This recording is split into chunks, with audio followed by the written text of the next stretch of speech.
ఇంకొక పక్కన దేశ ఒక ఐఏఎస్ ఆఫీసర్ ఈ ప్రభుత్వంలో పనిచేస్తాడు, ఇష్టానుసారంగా మాట్లాడతాడు, ఒకే క్యాస్ట్కు ఉద్యోగాలు ఇచ్చారంటాడు, అజం ఏమైనా చెప్పినా పర్వాలేదు అనుకుంటున్నాడు. చూస్తే 372 మంది స్పోర్ట్స్ కౌన్సిల్ వస్తే ఓసీ 46, బీసీ 185, ఎస్సీ 112, ఎస్టీ 29.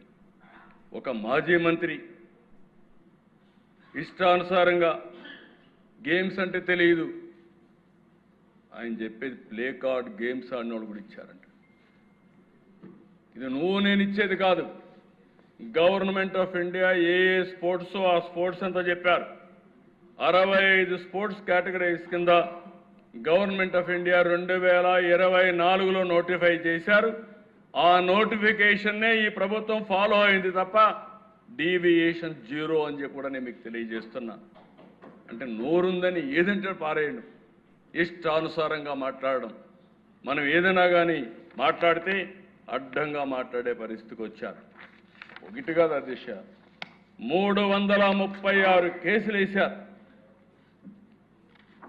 నా జీవితంలో ఎప్పుడూ నేను చూడలేదు, ఇలాంటి లిటిగెంట్ పార్టీని నేను చూడలేదు. ఈ పార్టీనే లిటిగెంట్, వాళ్ళు మొత్తం లిటిగెంట్స్ తయారు చేస్తున్నారు. వీళ్ళు అవినీతితో డబ్బులు సంపాదిస్తున్నారు. ఆ డబ్బుల్లో ఇక్కడ ప్రజల్లో ఏం చేయలేరు కాబట్టి కోర్టుకు వెళ్ళి ఏదో ఒక విధంగా అడ్డంకులు సృష్టించాలని ప్రయత్నం చేస్తున్నారు. 139 వేస్తే ఇవన్నింటిపైన పరిష్కారం చేసి 148 రోజుల్లో ప్రాసెస్ పూర్తి చేశారంటే నేను శభాష్ డిపార్ట్మెంట్ మనస్ఫూర్తిగా అభినందిస్తున్నానని చెప్పి కూడా నేను మీకు తెలియజేస్తున్నాను. ఎందుకంటే అధ్యక్ష, పని చేసే వాళ్ళని ప్రోత్సహించాలి, తప్పు చేస్తే యాక్షన్ తీసుకుంటాం. డిపార్ట్మెంట్ వీళ్ళు ఆరోపణలు చేస్తే ఆరోపణకి వాస్తవాల్ని ట్రూత్ని విత్ సర్టిఫికెట్స్ సహా విత్ వెరిఫికేషన్ సహా సాక్ష్యాధారాలు చెప్తే ఇంకా మాట్లాడే పరిస్థితికి ఉన్నారు. కడాన దిశ మీరు చూస్తే ఈరోజు నేను ఎంత ఆనందపడుతున్నానంటే, ఈరోజు రావాలని వెయిట్ చేశాను. మొట్టమొదటిసారిగా ఉద్యోగాలు వచ్చిన టీచర్లు మా ఆత్మ గౌరవాన్ని దెబ్బతీస్తున్నారు. కబద్దార్, మేము కూడా రోడ్డు మీదకి వచ్చి మమ్మల్ని మేము కాపాడుకుంటామని పెద్ద ఎత్తున ముందుకొచ్చారు. కర్నూలులో కొండారెడ్డి బురుజు, నిన్నే అంబేద్కర్ సాక్షిగా కొన్ని వేల మంది వచ్చారు. రోడ్డు మీదకి వచ్చి మేము చదువుకున్నాం, మా మెరిట్ని అవమానం చేయొద్దండి, మా ఆత్మాభిమానాన్ని దెబ్బతీయద్దండి, మేం పిల్లలకు చదువు చెప్పాలని చిత్తశుద్ధితో వచ్చాం, మా జీవితాలకు కూడా ఉద్యోగం అవసరం, అదే సమయంలో మేము పిల్లలకు చదువు చెప్పగలుగుతాం, మమ్మల్ని అవమానిస్తే మా ప్రతిభని కించపరిస్తే రోడ్డు మీదకి వచ్చి జవాబు చెప్పే శక్తి కూడా మాకుందని మొట్టమొదటిసారిగా ఈరోజు టీచర్లు రోడ్డు మీదకి వచ్చారు. నేను అభినందిస్తున్నాను. ఇలాంటి రోజు రావాలి. ఎప్పుడైతే ఇలాంటి తప్పుడు ఆరోపణ చేసేవాళ్ళని ఇలాంటి ప్రతిభ ఉండేవాళ్ళందరూ చెప్పగలిగితే అది కరెక్ట్ అయినటువంటి ఫిట్టింగ్ రిప్లై అధ్యక్ష. వీళ్లే కాదు అధ్యక్ష, ఉద్యోగాలు రాని వాళ్ళు కూడా ఒక్కరు వెళ్తా రాలేదు. ఒరిస్సాలో ఎవరో లేబర్ని తీసుకొస్తే వాళ్ళని తీసుకొచ్చి డైలీ కూలి పెట్టి వాళ్ళతో డెమాన్స్ట్రేషన్ చేసే పరిస్థితి.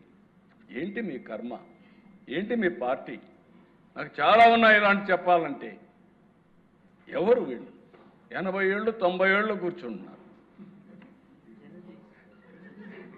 కొత్త జంజీ జే జగన్ జంజీ గంజాయి బ్యాచి. నాకు ఆశ్చర్యం వేస్తూ ఉంది దిశ. ఒకసారి కోపం వస్తుంది, ఆవేశం వస్తుంది, సభ్యత అడ్డం వస్తూ ఉంది. నేను ఒకటే చెప్తున్నా, ఎన్డీఏ విశ్వసనీయతను దెబ్బతీయాలంటే కబద్దార్ మీ తరం కాదు, మీ వల్ల కాదని మరొకసారి హెచ్చరిస్తున్నాను. Every candidate selection is explainable, traceable, and also audible and accountable. మేము దాచిపెట్టేది ఏమీ లేదు. Answer key public, merit list public, selection list public. మేము పబ్లిక్ రెస్పాన్సిబుల్. కుట్రలు చేసేవారికి కాదు, కుట్రలు చేసేవారు కబద్దార్, జాగ్రత్తగా ఉండండి. ఈరోజు రోడ్డు మీదకి వచ్చారు. ఇదే కుట్రలు మీరు చేస్తే రోడ్డు మీద కూడా రారు. ధైర్యం ఉంటే అసెంబ్లీకి రండి. ఇది పవిత్రమైన వేదిక. నేను సవాలు విసురుతున్నా. మీరు ఇక్కడ అసెంబ్లీలో వచ్చి కూర్చుంటే మీరు అడిగేదానికి మేము సమాధానం చెప్తే, నీ దగ్గర ఏదైనా అడిషనల్ పేపర్ ఉంటే ఆ సాక్ష్యాలు చూపించి ఒక పవిత్రమైన వేదికతో ప్రజా సమస్యలనే కాకుండా జవాబుదారీతనం తీసుకొచ్చే వేదిక ఈ అసెంబ్లీ.